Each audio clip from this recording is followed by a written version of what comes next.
Estados Unidos en los medios de comunicación.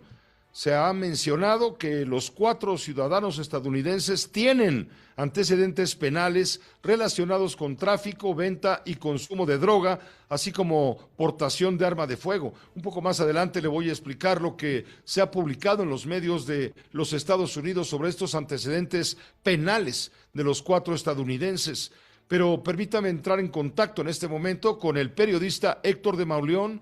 Él es escritor, columnista en el diario El Universal. Él publica de lunes a jueves su columna en tercera persona y le agradezco mucho, como siempre, su buena disposición para comentar con usted lo sucedido que ha traído tantas consecuencias a la relación México-Estados Unidos en las últimas horas. Héctor, muchas gracias por recibirnos.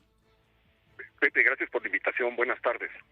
Gracias, buenas tardes. No nos hemos perdido uno solo de los capítulos que has narrado puntualmente en tu columna del periódico El Universal sobre los hechos, sobre los antecedentes, sobre el contexto para entender lo que ha sucedido a raíz del secuestro de los 4 estadounidenses que, según la prensa estadounidense, tienen antecedentes. ¿Cuál es tu lectura general de todo esto? ¿Fue una confusión? ¿Crees que fue una confusión? ¿Que el cártel del Golfo es el que manda allá en Matamoros? Tú escribiste, incluso aquí lo mencionamos, que el cártel Jalisco, perdón, que el cártel del Golfo, con seguramente complicidad de autoridades municipales allá en Matamoros, es el que impone las reglas y tiene la extorsión como su arma principal.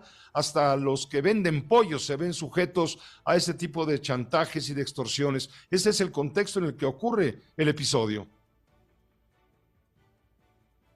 Bueno, creo que se ha cortado la comunicación con Héctor de Mauleón. Vamos a tratar de restablecerla inmediatamente porque sí vale la pena comentarlo con usted, porque sí, efectivamente, el cártel del Golfo, con sus diversas ramificaciones, parece tener en sus manos la ley del plomo allá en Matamoros, Tamaulipas. La población, mientras tanto, está expuesta, está padeciendo los sinsabores del pánico, del miedo ante lo sucedido. Héctor, hemos recuperado la llamada. Sí, gracias, perdón. Pues es exactamente como dices, Pepe. Lo que esto revela es el control absoluto que un grupo del crimen organizado tiene sobre una ciudad fronteriza. Es un cruce que es transitado diariamente por miles de vehículos que van y vienen. Eso ocurre a lo largo de todo el día. Es impresionante que los halcones de esta organización hayan detectado de inmediato un vehículo que les pareció sospechoso. Es increíble y escandaloso cómo se dan los hechos en el centro mismo de la ciudad, a dos cuadras, a 2 calles del Palacio Municipal. Es escandaloso cómo los balacean, los persiguen, los arrastran por la calle, los suben a una camioneta, sale una caravana de vehículos de Matamoros rumbo a los ejidos cercanos sin que intervenga o aparezca ninguna autoridad. Es la realidad que viven cientos de miles de mexicanos en diferentes ciudades del país, en las fronteras, en los lugares que se encuentran en llamas, y que no nos enteramos precisamente porque se trató de ciudadanos estadounidenses.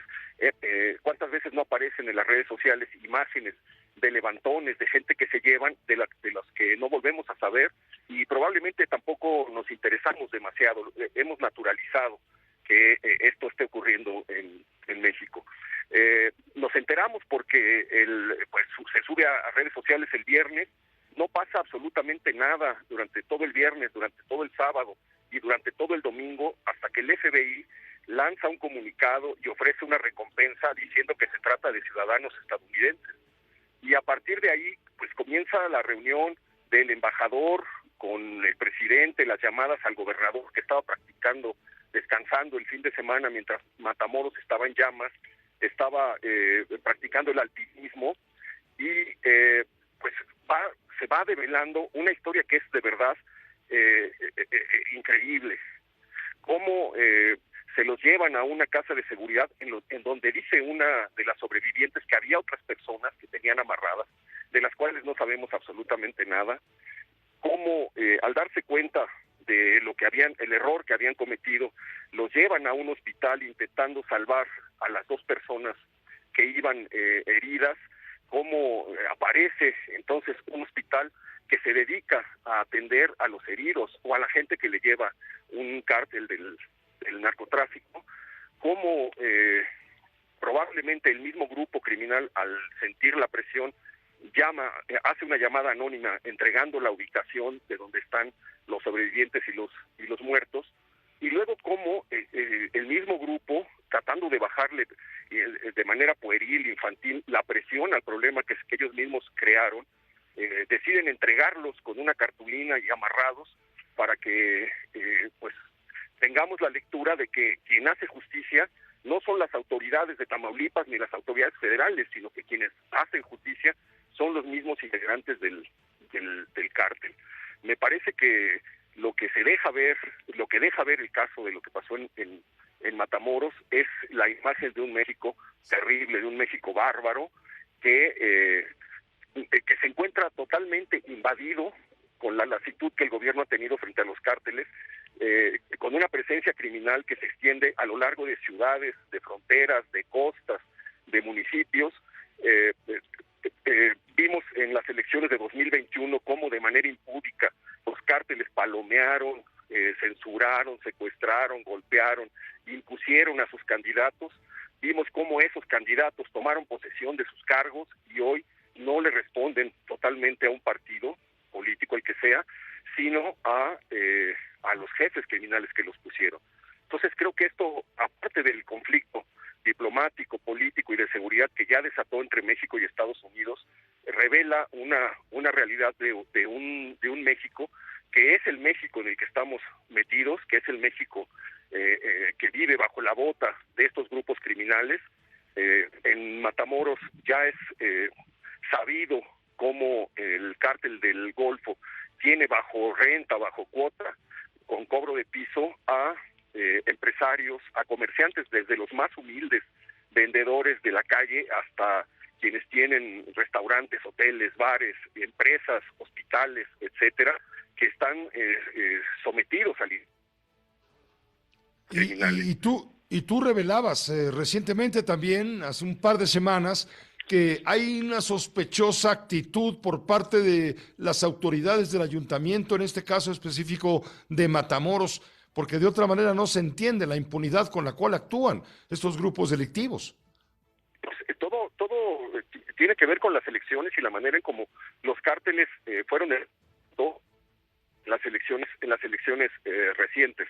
Las cámaras empresariales de Tamaulipas han estado denunciando, sin que nadie por parte de las autoridades tome cartas en el asunto, el nivel de estrés, de miedo, de zozobra, de terror que viven todas las actividades económicas del Estado bajo la impunidad absoluta de este grupo.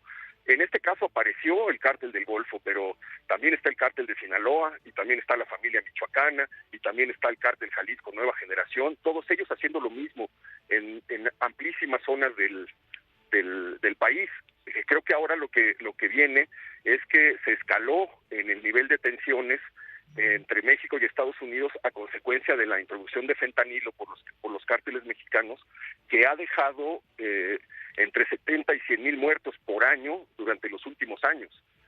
Estamos viendo cómo esta exigencia del sector de los republicanos se va alineando lentamente con lo que ha expresado la Casa Blanca,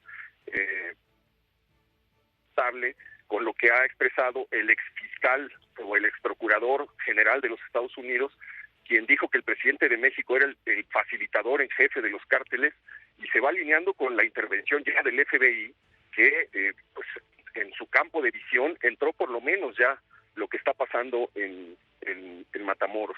Yo creo que debe haber ahorita muchísimo nerviosismo en muchos sectores políticos de México, que a la luz de lo que pasó en el juicio de García Luna, pues deben estar calculando que muy pronto, tarde o temprano, aparecerán mencionados y acabarán embarrados también.